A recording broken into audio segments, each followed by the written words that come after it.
റമദാൻ ദീപാവലി ഉൾപ്പെടെയുള്ള ആഘോഷവേളകളിൽ പടക്കവും കരിമരുന്നും ഉപയോഗിക്കുന്നതിനെതിരെ Dubai police ബോധവൽക്കരണ പരിപാടികൾ സംഘടിപ്പിക്കുന്നു. നിർത്തൂ, സുരക്ഷിതരാകൂ എന്ന സന്ദേശത്തിൽ തുടർച്ചയായി 3-ാം വർഷം സംഘടിപ്പിക്കുന്ന ക്യാമ്പയിന് ജൂൺ 1-ന് തുടക്കമാകുമെന്ന് ദുബായ് പോലീസ് അധികൃതർ വാർത്താസമ്മേളനത്തിൽ അറിയിച്ചു. ദുബായിൽ വാഹനാപകടത്തിൽ മരിക്കുന്നവരുടെ എണ്ണം കൂടുന്നതായി ഗതാഗത വകുപ്പ് അധികൃതർ. കഴിഞ്ഞ 5 മാസത്തിനുള്ളിൽ റോഡപകടങ്ങളിൽ ജീവൻ നഷ്ടപ്പെട്ടവരുടെ തോത് 30% വർദ്ധിച്ചു.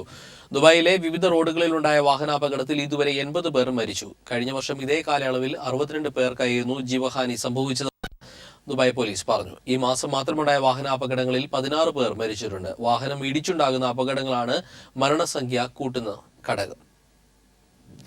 രാജ്യാന്തര യോഗാ ദിനത്തിന്റെ ഭാഗമായി ദുബായ് സ്പോർട്സ് കൌൺസിലിന്റെ സഹകരണത്തോടെ ഇന്ത്യൻ കോൺസുലേറ്റ് ആഘോഷ പരിപാടികൾ സംഘടിപ്പിക്കുന്നു. ദുബായ് വേൾഡ് ട്രേഡ് സെന്ററിൽ വെച്ചാണ് പരിപാടികളെന്ന് അധികൃതർ ദുബായിൽ വാർത്താസമ്മേളനത്തിൽ അറിയിച്ചു. ആരോഗ്യം, മൈത്രി, സന്തോഷം എന്ന പ്രമേയത്തിൽ നടക്കുന്ന പരിപാടിയിൽ യോഗാചാര്യൻ ബാബ രാംദേവ് മുഖ്യാതിഥിയായിരിക്കുമെന്ന് Indian consul general Anurag Bhushan പറഞ്ഞു. 20,000 പേർ പരിപാടിയിൽ പങ്കെടുക്കുമെന്നും അധികൃതർ അറിയിച്ചു. Dubai sports council sports event manager Rashid Al Kamali, sports event planning manager Hessa Halkous, X Yoga marketing director Jawad Khoramifar തുടങ്ങിയവരും വാർത്താസമ്മേളനത്തിൽ പങ്കെടുത്തു. കുവൈറ്റ് അന്താരാഷ്ട്ര വിമാനത്താവള നവീകരണത്തിനുള്ള കരാറിൽ കുവൈറ്റിലെ സർക്കാരും കരാഫി ഇന്റർനാഷണലും തുർക്കിയിലെ ലിമായ് കൺസ്ട്രക്ഷനും ഒപ്പുവെച്ചു. കുവൈറ്റ് പൊതുമരാമത്ത് മന്ത്രി അലി അലുമേറാണ് കുവൈറ്റിനെ പ്രതിനിധീകരിച്ച് 130 കോടി ദിനാറിന്റെ കരാറിൽ ഒപ്പിട്ടത്. 1 കിലോമീറ്ററിലധികം ദൈർഘ്യമുള്ള 3 ചിറകുകളുടെ രൂപത്തിൽ 3 ടെർമിനലുകളാണ് നവീകരണത്തിന്റെ ഭാഗമായി നിർമ്മിക്കുന്നത്. 4500 കാറുകൾക്കുള്ള ബഹുനില പാർക്കിംഗ് സമുച്ചയം, ട്രാൻസിറ്റ് യാത്രക്കാർക്കുള്ള ബജറ്റ് ഹോട്ടൽ, വിശാലമായ അറൈവൽ ഡിപ്പാച്ചർ ഹാളുകൾ, അനുബന്ധ സൗകര്യങ്ങൾ എന്നിവയും ഉണ്ടാകും. നവീകരണം പൂർത്തിയാകുമ്പോൾ 51 പുതിയ എയർക്രാഫ്റ്റ് ഗേറ്റുകളാണ് ഉണ്ടാവുക. ഇത് 21 എയർബസ് 309 ഇനത്തിൽപ്പെട്ട വലിയ വിമാനങ്ങൾക്ക് കൂടി ഉപയോഗിക്കാൻ സാധിക്കുന്ന തരത്തിലുള്ളതായിരിക്കും.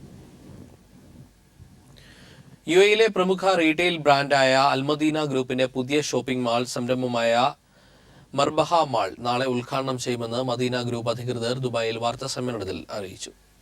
ദുബായ് റാസൽ ഖോറിൽ ആണ് മർബഹ മാൾ പ്രവർത്തനം ആരംഭിക്കുന്നത്. സൂപ്പർ മാർക്കറ്റ്, ഹൈപ്പർ മാർക്കറ്റ് മേഖലയിൽ ജനപ്രിയ ബ്രാൻഡായ Al Madina group mini shopping mall ശൃംഖല യുഎഇയിൽ ആകമാനം വ്യാപിപ്പിക്കുകയാണെന്ന് അൽമദീന ഗ്രൂപ്പ് അധികൃതർ വാർത്താസമ്മേളനത്തിൽ അറിയിച്ചു. ദുബായ് റാസൽ ഖോറിൽ ഒരുക്കിയ മർഹബ മാൾ ഏറെ പ്രത്യേകതകളുള്ളതാണെന്നും Madina group managing director Abdul Poyil പറഞ്ഞു. മാളിൽ അൽമദീന ഹൈപ്പർ മാർക്കറ്റിന്റെ വിശാലമായ ഷോറൂം സജ്ജീകരിച്ചിട്ടുണ്ടെന്നും അദ്ദേഹം അറിയിച്ചു. വിനോദ പരിപാടികൾക്കുള്ള ഒട്ടേറെ സംവിധാനങ്ങളും മാളിലുണ്ടാകും. മർഹബ മാളിന്റെ ഉദ്ഘാടനത്തോടനുബന്ധിച്ച് നിരവധി സമ്മാന പദ്ധതികൾ ഒരുക്കിയിട്ടുണ്ടെന്ന് Madina group general manager M A. Thaha പറഞ്ഞു. വാർത്താ സമ്മേളനത്തിൽ operation manager Muhammad Ali, director Sajeer Nedool, Hameed Babu, Zubair T Muhammad എന്നിവരും സംബന്ധിച്ചു. News bureau, Dubai.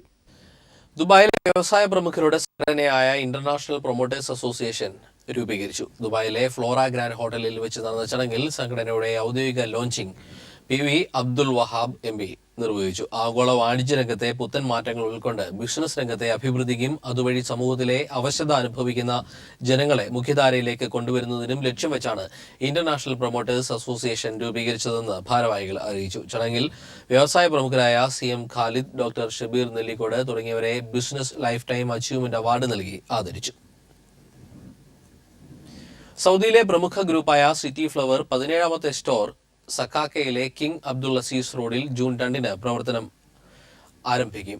15,000 സ്ക്വയർ മീറ്ററിൽ 2 നിലകളിലായിട്ടാണ് ഷോപ്പ് സജ്ജമാക്കിയിട്ടുള്ളത്.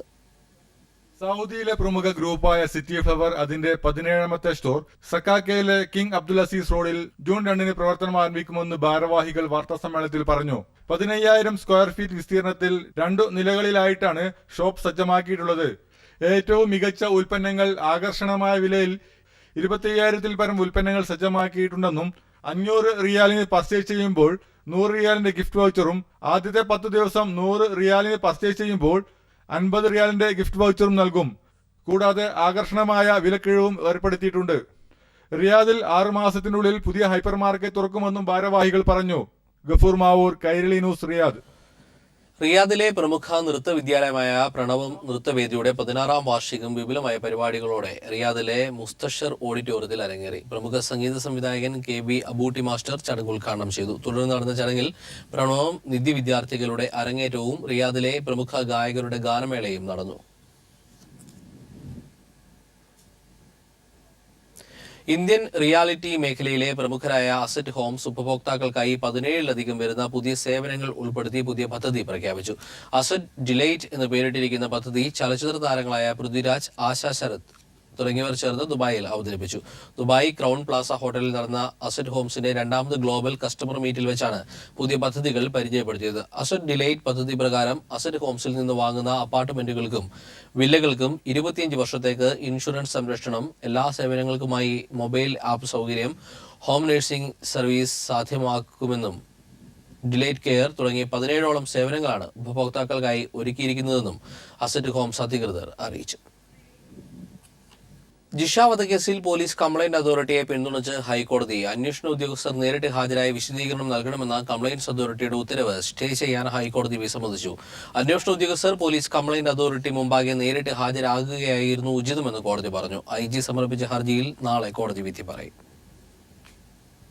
ജിഷ വധക്കേസിൽ അന്വേഷണ ഉദ്യോഗസ്ഥർ നേരിട്ട് ഹാജരായി വിശദീകരണം നൽകണമെന്ന പോലീസ് കംപ്ലയൻസ് അതോറിറ്റിയുടെ നിർദ്ദേശം റദ്ദാക്കണമെന്നാവശ്യപ്പെട്ടായിരുന്നു IG മഹിപാൽ യാദവ് ഹൈക്കോടതിയെ സമീപിച്ചത്. ഹർജിയിൽ വിശദമായ വാദം കേട്ട കോടതി അതോറിറ്റിയുടെ ഉത്തരവ് സ്റ്റേ ചെയ്യാൻ വിസമ്മതിച്ചു. നാളെ ഇത് സംബന്ധിച്ച് അന്തിമ ഉത്തരവ് ഹൈക്കോടതി പുറപ്പെടുവിക്കും.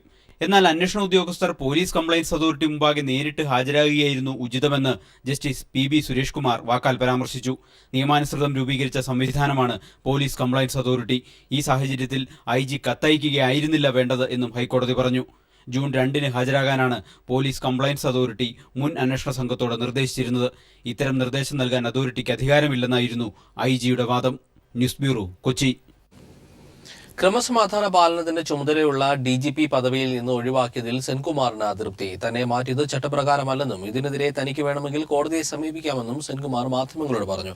എത്ര ശ്രമിച്ചാലും തനിക്ക് ബെഹ്റയെ പോലെയാകാൻ കഴിയില്ലെന്നും സെൻകുമാറിന്റെ ഒളിയമ്പ്. ഏത് സ്ഥാനചലനത്തിനും അതിന്റേതായ സന്ദേശമുണ്ടാകുമെന്ന് DGP ജേക്കബ് തോമസ്. സെൻകുമാറിനുള്ള മറുപടി പിന്നീട് പറയാമെന്ന് പിണറായി വിജയനും പ്രതികരിച്ചു.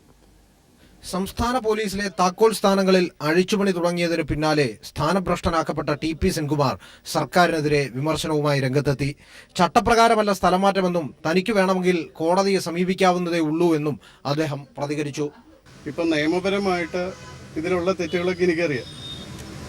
സുപ്രീം കോടതി ജഡ്ജ്മെൻറ്റിൻ്റെ വയലേഷൻ പ്രകാശ് സിംഗ് കേസിൻ്റെ ഉണ്ട്, അതുപോലെ കേരള പോലീസ് ആക്ടിൻ്റെ വയലേഷൻ ഉണ്ട്. ഇതൊക്കെ അറിയാം. എന്നാൽ അങ്ങനെ ഒരു ഇതിൽ പറ്റിയുകൊണ്ട് എനിക്ക് I may still use my legal option. തന്റെ പിൻഗാമിയായി DGP ബാറ്റൺ ഏറ്റുവാങ്ങുന്ന ലോക്നാഥ് ബെഹ്റയ്ക്കും കിട്ടി സെൻകുമാറിന്റെ കയ്യിൽ നിന്നും മുനവച്ച 2 വാക്ക്. കാരണം ഐ ഡോണ്ട് ഹാവ് ഇനി എന്താ പറയുന്നത് ക്ലബ്ബോ അല്ലെങ്കിൽ മറ്റേ ആക്ടിവിറ്റീസോ അല്ലെങ്കിൽ എന്താ പറയുന്നത് 5 സ്റ്റാർ ഡിന്നറോ ഒന്നുമില്ല. State born and brought up. നമ്മൾ കുറച്ച് സമയം പുറത്ത് ഒഴിച്ച് ബാക്കി എല്ലാ സമയവും ഈ സ്റ്റേറ്റിൽ തന്നെ ഉണ്ടായിരുന്നു. Each government has got its own policy. അവരുടെ പ്രിഫേർഡ് ഓഫീസേഴ്സൊക്കെ ഉണ്ടായിരിക്കാം. ഇതിൽ എനിക്ക് പറയാൻ പറ്റുന്ന ഒറ്റ കാര്യമേ ഉള്ളൂ, സെൻകുമാർ ഈസ് നോട്ട് ലോക്നാഥ് ബെഹ്റ. ഇപ്പോൾ ലോക്നാഥ് ബെഹ്റയെ ആഗ്രഹമുള്ള ഒരു സർക്കാരിന് സെൻകുമാറിനെ പറ്റില്ല, അതെനിക്കറിയാം. That is for the government to decide. In any case I cannot become Behera. That is my problem. Senkumar can be Senkumar, Behera can be Behera. കാവ്യനീതി എന്നോണം പുതിയ വിജിലൻസ് ഡയറക്ടറാവുന്ന ജേക്കബ് തോമസിന്റെ പ്രതികരണം അർദ്ധഗർഭമായിരുന്നു. ഏത് സ്ഥാനചലനത്തിന് പിന്നിലും ഒരു സന്ദേശമുണ്ടാകുമെന്ന് ജേക്കബ് തോമസ് പറഞ്ഞു വെച്ചപ്പോൾ അത് എവിടെയൊക്കെയോ കൊള്ളുന്നത് പോലെ തോന്നി. എല്ലാ ഉത്തരവാദിത്തങ്ങൾക്കും ഒരു ഭംഗിയുണ്ടല്ലോ, എല്ലാത്തിലും മെസ്സേജുകളില്ലേ നല്ലതും. സർക്കാരിനെ വിമർശിച്ച സെൻകുമാറിനുള്ള മറുപടി പിന്നെ പറയാമെന്നായിരുന്നു മുഖ്യമന്ത്രിയുടെ പ്രതികരണം. കഴിഞ്ഞ UDF സർക്കാർ അധികാരത്തിൽ വന്നയുടനെ അതിനു മുമ്പത്തെ LDF സർക്കാർ നിയോഗിച്ച ഒരു ഉദ്യോഗസ്ഥരെയും മാറ്റിയിരുന്നില്ല എന്ന് പ്രതിപക്ഷ നേതാവ് രമേശ് ചെന്നിത്തല ചൂണ്ടിക്കാട്ടി. ഏതായാലും ശ്രീ സെൻകുമാർ വളരെ സമർത്ഥനായ ഒരു ഉദ്യോഗസ്ഥനായിരുന്നു. മുഖം നോക്കാതെ നിയമം നീതി നടപ്പാക്കുന്ന കാര്യത്തിൽ വളരെയേറെ പ്രാഗൽഭ്യം ഉള്ള ഒരു പോലീസ് ഉദ്യോഗസ്ഥനായിരുന്നു എന്നുള്ളതാണ് എൻ്റെ അനുഭവം. കേന്ദ്ര ഡെപ്യൂട്ടേഷനിൽ നിന്നും കേരളത്തിലേക്ക് മടങ്ങിവരാൻ താൽപര്യം പ്രകടിപ്പിച്ച DGP മഹേഷ് കുമാർ സിംഗ്ലയെ ഒഴിവാക്കി 1 വർഷം മുമ്പാണ് ക്രമസമാധാന പാലന ചുമതലയുള്ള DGPയായി സർക്കാർ നിയമിച്ചത്. 1991 അധികാരത്തിലെത്തിയ കരുണാകരൻ സർക്കാർ അന്നത്തെ DGP രാജഗോപാലൻ നായരെ മാറ്റി TV വെങ്കടാചലത്തെ നിയമിച്ചിരുന്നു. 2001 അധികാരത്തിലെത്തിയ AK ആന്റണിയും അന്നത്തെ DGP പത്മനാഭനെ മാറ്റി ജോസഫ് ഡഗ്ലസിനെ നിയമിച്ചിരുന്നു. കഴിഞ്ഞ സർക്കാരിന്റെ കാലത്ത് സീനിയർ ഉദ്യോഗസ്ഥരെ പുറത്തു നിർത്തി താരതമ്യേന ജൂനിയർ ഉദ്യോഗസ്ഥരെ നിയമിച്ച സർക്കാരിന്റെ നടപടി വിമർശന വിധേയവുമായിരുന്നു. S. ജീവൻകുമാർ, തിരുവനന്തപുരം. പോലീസിൽ നീതിപാലനവും കുറ്റാന്വേഷണവും വേർതിരിക്കുമെന്ന് DGP ലോക്നാഥ് ബെഹ്റ പീപ്പിൾ TVയോട് പറഞ്ഞു. പോലീസിലെ അഴിമതിക്കാരോട് സീറോ ടോളറൻസ് സമീപനമാകും ഉണ്ടാവുക. കേരള പോലീസിനെ സാങ്കേതിക മികവിൽ ഇന്ത്യയിൽ 1-ാം നമ്പർ സേനയാക്കുമെന്നും ബെഹ്റ കൂട്ടിച്ചേർത്തു. DGP ലോക്നാഥ് ബെഹ്റ പീപ്പിളുമായാണ് തന്റെ ആഗ്രഹങ്ങൾ പങ്കുവച്ചത്. ക്രമസമാധാന പാലനത്തിന്റെ ചുമതലയുള്ള സംസ്ഥാന പോലീസ് മേധാവിയായി നിലവിൽ ഫയർഫോഴ്സ് കമാൻഡന്റ് ജനറലായി പ്രവർത്തിക്കുന്ന ലോക്നാഥ് ബെഹ്റ ഇന്നു മുതൽ മാറിത്തീരുകയാണ്. അദ്ദേഹമാണ് ഇപ്പോൾ നമ്മളോടൊപ്പം ഉള്ളത്. DGPയായി നിയമിക്കപ്പെടുന്നതിൽ ഏറെ സന്തോഷമുണ്ടെന്നും ഇത് തന്റെ ഭാഗ്യമാണെന്നും കൂട്ടിച്ചേർത്തുകൊണ്ടാണ് ലോക്നാഥ് ബെഹ്റ സംസാരിച്ചു തുടങ്ങിയത്. പോലീസ് സ്റ്റേഷനുകളിലെ മുതിർന്ന ഉദ്യോഗസ്ഥരുടെ പരിശോധന ഇനി മുതൽ നിർബന്ധമാക്കും. ശാസ്ത്രീയ കുറ്റാന്വേഷണ രീതി പോലീസിനുള്ളിൽ നടപ്പിലാക്കും. ഇതിനായി സാങ്കേതിക വൈദഗ്ധ്യമുള്ള ഉദ്യോഗസ്ഥരെ വാർത്തെടുക്കുമെന്നും ലോക്നാഥ് ബെഹ്റ പറഞ്ഞു. ഞാൻ ഒരു കാര്യം പറയാം. ഇതിലെ ബേസിക് പോലീസിംഗ് വിത്ത് മോഡേൺ ഔട്ട്ലുക്ക് ഇതാണ് ഞാൻ ചെയ്യാൻ പോകുന്നത്. ഞാൻ ഈ കേരള പോലീസ് ടെക്നോളജി നമ്പർ 1 ആക്കും. ഉദ്യോഗസ്ഥരുടെ അപജയം മൂലം ചുവപ്പ് നാടയിൽ കുടുങ്ങി കേന്ദ്ര ഫണ്ടുകൾ നഷ്ടമാകുന്ന അവസ്ഥ ഉണ്ടാവില്ലെന്നും നിയുക്ത DGP പീപ്പിൾ TVയോട് പറഞ്ഞു. കുറ്റാന്വേഷണവും നീതി നിർവഹണവും 2 മേഖലകളായി തിരിക്കുമെന്നും ലോക്നാഥ് ബെഹ്റ പറഞ്ഞു. ക്രമസമാധാനവും നീതി നിർവഹണവും രണ്ടാക്കുക എന്നത് കഴിഞ്ഞ കുറേ നാളുകളായി ഹൈക്കോടതി അടക്കം പറയുന്ന ഒരു കാര്യമാണ്. അങ്ങനെ 2ആയി കൊണ്ടുപോകാൻ ഉദ്ദേശിക്കുന്നു. യെസ്, അപ്പോൾ ഞാൻ നടപ്പാക്കും. സംസ്ഥാന പോലീസിനുള്ളിൽ സമഗ്രമായ അഴിച്ചുപണിയും സമൂലമായ മാറ്റവും കൊണ്ടുവരുമെന്ന് തന്നെയാണ് ശ്രീ ലോക്നാഥ് ബെഹ്റ കൈരളി പീപ്പിൾ TVയോട് പറഞ്ഞത്. ക്യാമറമാൻ അജിത്തിനൊപ്പം S. ജീവൻകുമാർ, തിരുവനന്തപുരം. സോണിയാഗാന്ധിയുടെ മരുമകൻ റോബർട്ട് വധേരയ്ക്ക് പ്രമുഖ ആയുധ വ്യാപാരിയിൽ നിന്ന് സഹായം ലഭിച്ചിരുന്നുവോ എന്ന് കേന്ദ്ര ധനമന്ത്രാലയം പരിശോധിക്കുന്നു. ആയുധ വ്യാപാരി സഞ്ജയ് ഭണ്ഡാരിയുടെ സഹായം ലഭിച്ചിരുന്നോ എന്നാണ് പരിശോധിക്കുന്നത്. 2009 പ്രമുഖ ആയുധ വ്യാപാരി സഞ്ജയ് ഭണ്ഡാരി ലണ്ടനിൽ ബ്രിയാൻസ്റ്റൺ സ്ക്വയറിൽ 19 കോടി രൂപ വിലമതിക്കുന്ന വസതി വാങ്ങിയിരുന്നു. ഇത് റോബർട്ട് വധേരയ്ക്ക് വേണ്ടിയായിരുന്നുവെന്നാണ് എൻഫോഴ്സ്മെന്റ് ഡയറക്ടറേറ്റ് കണ്ടെത്തിയിരിക്കുന്നത്. 2010 ഈ വീട് വിൽക്കുകയും ചെയ്തു. സഞ്ജയ് ഭണ്ഡാരിയുടെ 18 സ്ഥലങ്ങളിൽ എൻഫോഴ്സ്മെന്റ് ഡയറക്ടറേറ്റ് റെയ്ഡ് നടത്തിയിരുന്നു. ഈ റെയ്ഡിൽ നിന്നും ലഭിച്ച ചില ഇമെയിൽ സന്ദേശങ്ങൾ വീട് വാങ്ങിയതുമായി ബന്ധപ്പെട്ടതായിരുന്നു. വീടിന്റെ അറ്റകുറ്റപ്പണികൾ സംബന്ധിച്ച വിവരങ്ങളും മെയിലിലുണ്ട്. ഈ മെയിലിലാണ് റോബർട്ട് വധേരയുടെ പങ്ക് വ്യക്തമാകുന്നത്. സഞ്ജയ് ഭണ്ഡാരിയുടെ ബന്ധു സുമിത് ചന്ദയ്ക്ക് അയച്ച മെയിലിൽ വീട് അറ്റകുറ്റപ്പണിയുടെ തുക സംബന്ധിച്ചും ചർച്ചയുണ്ട്. ചെലവായ തുക റോബർട്ട് വധേരയിൽ നിന്നും ഈടാക്കണമെന്ന് സുമിത് ചന്ദ ആവശ്യപ്പെടുന്നു. എന്നാൽ വധേരയുടെ അഭിഭാഷകൻ ആരോപണങ്ങൾ പാടെ നിഷേധിച്ചു. മരുമകനെതിരെയുള്ള ആരോപണം സോണിയാഗാന്ധിയും നിഷേധിച്ചു. തെളിവുണ്ടെങ്കിൽ മോദി കേസുമായി മുന്നോട്ടു പോകട്ടെ എന്ന് സോണിയാഗാന്ധി പ്രതികരിച്ചു. പ്രിയങ്ക ഗാന്ധിയുടെ ഭർത്താവായ റോബർട്ട് വധേരയ്ക്കെതിരെ നേരത്തെയും അഴിമതി കേസുകളുണ്ട്. ഹരിയാനയിലും രാജസ്ഥാനിലും വധേര ഭൂമി വാങ്ങിയത് സംബന്ധിച്ച് അതാത് BJP സർക്കാരുകൾ അന്വേഷണം നടത്തിവരികയാണ്. News bureau, Delhi. വിവാദങ്ങളില്ലാതെ സമവായത്തിന്റെ അടിസ്ഥാനത്തിൽ ജലവൈദ്യുത പദ്ധതികൾ നടപ്പിലാക്കുകയാണ് സർക്കാരിന്റെ ലക്ഷ്യമെന്ന് വൈദ്യുതി ദേവസ്വം ബോർഡ് മന്ത്രി കടകംപള്ളി സുരേന്ദ്രൻ. ശബരിമലയിലെ സ്ത്രീ പ്രവേശനം സുപ്രീം കോടതിയുടെ പരിഗണനയിലാണെന്നും ഇക്കാര്യത്തിൽ സർക്കാർ തീരുമാനമൊന്നും കൈക്കൊണ്ടിട്ടില്ലെന്നും അദ്ദേഹം തിരുവനന്തപുരത്ത് പ്രസ് ക്ലബിന്റെ മുഖാമുഖം പരിപാടിയിൽ വ്യക്തമാക്കി.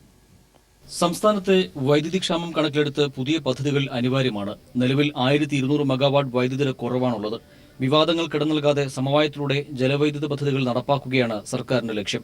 ആ പദ്ധതിയെ സംബന്ധിച്ച് ചില വിവാദങ്ങൾ ഉയർന്നു വന്നിട്ടുണ്ട്. ആ വിവാദങ്ങളെ സംബന്ധിച്ചിടത്തോളം ഇടതുപക്ഷ മുന്നണിയിലും പൊതുസമൂഹത്തിലും വിവാദങ്ങൾ ഉന്നയിക്കുന്നവരുമായിട്ടെല്ലാം കൂടിയാലോചന നടത്താനാണ് ഞങ്ങൾ ആലോചിക്കുന്നത്. ഞാൻ പറഞ്ഞല്ലോ, കൺഫ്രണ്ടേഷന്റെ ഒരു പാതയില്ലെന്ന്. ക്ലിയർ ആകേണ്ട വേറെന്ത് കാര്യം? അത് നടപ്പിലാക്കിയേ പറ്റുമെന്ന് ഞങ്ങൾക്ക് നിർബന്ധ ബുദ്ധിയൊന്നുമില്ല. ജനങ്ങൾക്ക് ആവശ്യമുണ്ട്, നാട്ടുകാർക്ക് ആവശ്യമുണ്ട്. അങ്ങനെയുള്ള കാര്യങ്ങളിൽ മാത്രമേ ഞങ്ങൾ ഇടപെടുന്നുള്ളൂ. മുടങ്ങിക്കിടക്കുന്ന പദ്ധതികൾ എത്രയും വേഗം പൂർത്തിയാക്കും. സോളാർ, വിൻഡ് പദ്ധതികൾക്കും പ്രാമുഖ്യം നൽകും. 1 വർഷത്തിനുള്ളിൽ സോളാറിൽ നിന്ന് 50 മെഗാവാട്ട് വൈദ്യുതി ഉൽപ്പാദിപ്പിക്കാൻ ലക്ഷ്യമിടുന്നതായും അദ്ദേഹം വ്യക്തമാക്കി. 50 വർഷം മുൻകൂട്ടി കണ്ട് മാസ്റ്റർ പ്ലാൻ തയ്യാറാക്കുമെന്നും മന്ത്രി വ്യക്തമാക്കി. വൈദ്യുതി മുടങ്ങുന്നത് അറിയിക്കാൻ SMS സംവിധാനം ഏർപ്പെടുത്തും. ബില്ലടയ്ക്കാൻ ഓൺലൈൻ സംവിധാനം കൊണ്ടുവരുമെന്നും വൈദ്യുതി മന്ത്രി വ്യക്തമാക്കി. ദേവസ്വം ബോർഡ് നിയമനങ്ങൾ PSCക്ക് വിട്ടതിൽ അപാകതയില്ലെന്നും അഴിമതി കുറയ്ക്കാനാകുമെന്നും കടകംപള്ളി സുരേന്ദ്രൻ പറഞ്ഞു. News bureau, Thiruvananthapuram. ജിഷ വധക്കേസുമായി ബന്ധപ്പെട്ട് കൂടുതൽ സാമ്പിളുകളിൽ കൊലയാളിയുടെ DNA കണ്ടെത്തി. ജിഷയുടെ നഖത്തിൽ കണ്ടെത്തിയ ചർമ്മകോശങ്ങളിൽ നിന്നാണ് DNA ലഭിച്ചത്. വാതിൽ കൊളുത്തിൽ പുരണ്ട രക്തത്തിൽ നിന്നും DNA ലഭ്യമായി. കടിയേറ്റ പാടിൽ നിന്ന് ആദ്യം തിരിച്ചറിഞ്ഞതും ഇതേ DNA തന്നെയാണ്. ജിഷയുടെ ചുരിദാറിൽ കടിയേറ്റ ഭാഗത്ത് പറ്റിയിരുന്ന ഉമിനീരിൽ നിന്നും ശേഖരിച്ച DNA ഫലമാണ് ആദ്യം പോലീസിന് ലഭിച്ചത്. ഇത് കൊലയാളിയുടേതാണ് എന്ന് ഉറപ്പിക്കാൻ കഴിഞ്ഞിരുന്നില്ല. തുടർന്ന് കൂടുതൽ സാമ്പിളുകൾ അന്വേഷണ സംഘം പരിശോധനയ്ക്ക് അയക്കുകയായിരുന്നു. ജിഷയുടെ നഖത്തിനിടയിൽ കണ്ടെത്തിയ ചർമ്മകോശങ്ങളിൽ നിന്നുള്ള DNAയും വാതിൽ കൊളുത്തിൽ നിന്നും ലഭിച്ച രക്തത്തിൽ നിന്നും ശേഖരിച്ച DNAയുമാണ് പരിശോധനയ്ക്ക് അയച്ചത്. ഈ 2 DNAയും നേരത്തെ ശേഖരിച്ച ഉമിനീരിലടങ്ങിയ DNAയും ഒരാളുടേതാണ് എന്ന് പരിശോധനാ ഫലത്തിൽ വ്യക്തമായി. ഇതോടെ പോലീസിന് ലഭിച്ച DNA ജിഷയുടെ ഘാതകന്റേതാണെന്ന് ഉറപ്പായിരിക്കുകയാണ്. ജിഷയെ കൊലപ്പെടുത്തുന്ന സമയത്ത് കൊലയാളിക്ക് പരിക്കേറ്റിരുന്നുവെന്നും DNA ഫലം തെളിയിക്കുന്നു. സംശയമുള്ളവരുടെ DNAയുമായി പരിശോധന ഫലം ഒത്തുപോയാൽ ജിഷയുടെ കേസ് പോലീസിന് എളുപ്പം തെളിയിക്കാനാകും. അയൽവാസികളുടെയും ജിഷയുടെ അമ്മ, സഹോദരി തുടങ്ങിയ ബന്ധുക്കളുടെയും മൊഴിയിൽ നിന്നുള്ള സൂചനകൾ അനുസരിച്ച് സംശയമുള്ളവരെ വീണ്ടും ചോദ്യം ചെയ്യുകയും അവരുടെ DNAയുമായി താരതമ്യ പരിശോധന നടത്താനുമാണ് അന്വേഷണ സംഘത്തിന്റെ തീരുമാനം. News bureau, Kochi. മധ്യവേനൽ അവധി കഴിഞ്ഞ് സംസ്ഥാനത്തെ സ്കൂളുകൾ നാളെ തുറക്കും. പുതിയ അധ്യയന വർഷത്തിൽ കുട്ടികളെ വരവേൽക്കാനായി എല്ലാ സ്കൂളുകളിലും വിപുലമായ രീതിയിൽ പ്രവേശനോത്സവം സംഘടിപ്പിച്ചിട്ടുണ്ട്. സ്കൂൾ പ്രവേശനോത്സവത്തിന്റെ സംസ്ഥാനതല ഉദ്ഘാടനം തിരുവനന്തപുരത്ത് പട്ടം ഗവൺമെന്റ് ഹയർ സെക്കൻഡറി സ്കൂളിൽ മുഖ്യമന്ത്രി പിണറായി വിജയൻ നിർവഹിക്കും.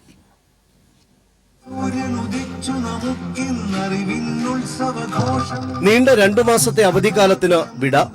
ഇനി പഠനകാലം. 4 ലക്ഷത്തിലധികം കുരുന്നുകളാണ് സംസ്ഥാനത്തെ വിവിധ സ്കൂളുകളിൽ ആദ്യാക്ഷരം നുകരാനായി എത്തുക. കുട്ടികളെ വരവേൽക്കാൻ എല്ലാ സ്കൂളുകളിലും വിപുലമായ രീതിയിൽ പ്രവേശനോത്സവം സംഘടിപ്പിച്ചിട്ടുണ്ട്. കഴിഞ്ഞ വർഷത്തിൽ നിന്ന് വ്യത്യസ്തമായി ഇക്കുറി പഞ്ചായത്ത് തലങ്ങളിലും സർക്കാർ സ്കൂളുകളിൽ പ്രവേശനോത്സവം ഒരുക്കുകയാണ്.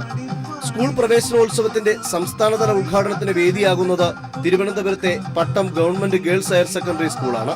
ഇവിടെ പി ജയചന്ദ്രൻ ആലപിച്ച സ്വാഗതഗാനം വിദ്യാർത്ഥിനികൾ ആലപിച്ചും അതിനൊത്ത് നൃത്തച്ചുവടുകൾ വെച്ചുമാണ് കുട്ടികളെ വരവേൽക്കുന്നത്. വിദ്യാഭ്യാസ മന്ത്രി പ്രൊഫസർ സി രവീന്ദ്രനാഥ് അധ്യക്ഷത വഹിക്കുന്ന ചടങ്ങിൽ മുഖ്യമന്ത്രി പിണറായി വിജയൻ സംസ്ഥാന സ്കൂൾ പ്രവേശനോത്സവത്തിന്റെ ഉദ്ഘാടനം നിർവഹിക്കും. 1 മുതൽ 8 വരെ ക്ലാസുകളിലെ കുട്ടികൾക്കുള്ള സൗജന്യ യൂണിഫോം, പാഠപുസ്തകം എന്നിവയുടെ വിതരണവും ചടങ്ങിൽ നടക്കും. അറിവിന്റെ ആദ്യാക്ഷരം നുകരാനായി കരഞ്ഞും ചിരിച്ചുമൊക്കെ 10,000-കണക്കിന് കുട്ടികളായിരിക്കും ഓരോ സ്കൂളുകളിലേക്കും എത്തിച്ചേരുക. അതുകൊണ്ട് തന്നെ ഇവർക്ക് മധുരവും കളിപ്പാട്ടവും ഒക്കെ നൽകി വിപുലമായിട്ടുള്ള ഒരു പ്രവേശനോത്സവം തന്നെയാണ് ഓരോ സ്കൂളിലും ഒരുക്കിയിട്ടുള്ളത്. ക്യാമറാമാൻ രാഹുൽ ചന്ദ്രനൊപ്പം സുനിൽ അരിമാനു.